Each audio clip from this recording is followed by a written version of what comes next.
This is a picture of my granddad with a fresh kill during a deer hunting trip in East Texas, November 1964. It's one of several shots he took during this trip, which he developed as slides for storage. I finally restored them at my home studio and was impressed with the quality of the images Granddad captured. They show a bygone era when hunting was an important value in the culture.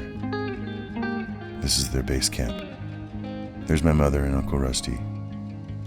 These are Granddad's lifelong friends. That's my grandmom climbing into a deer stand. And there she is in it, taking aim. There's Granddad's buddy and his son in another deer stand.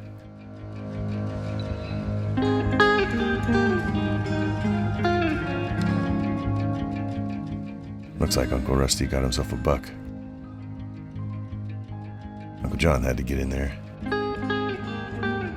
Okay, there's an issue. Grandmom also shot that buck.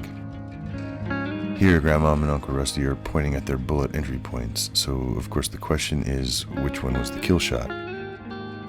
Looks like it went to Uncle Rusty, who looks pretty happy to claim his deer. For dinner, looks like a turkey and some chickens on a rotisserie.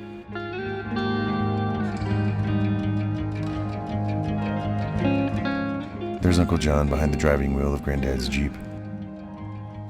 Time for the evening hunt. There's Granddad and Uncle John. Looks like Granddad's buddy got a deer that night. Maybe he got two. He looks pretty stoked about it. Time to celebrate with campfires and a weenie roast.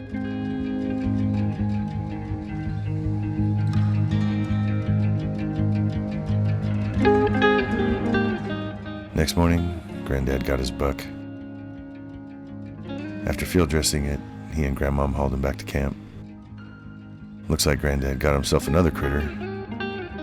I'm sure he made a hat or a scarf out of the hide. They took their kills back to the farmhouse in Crockett, Texas, where Granddad butchered everyone's venison. And there's Granddad's buddy enjoying his first slice of backstrap. Until the next time, happy trails.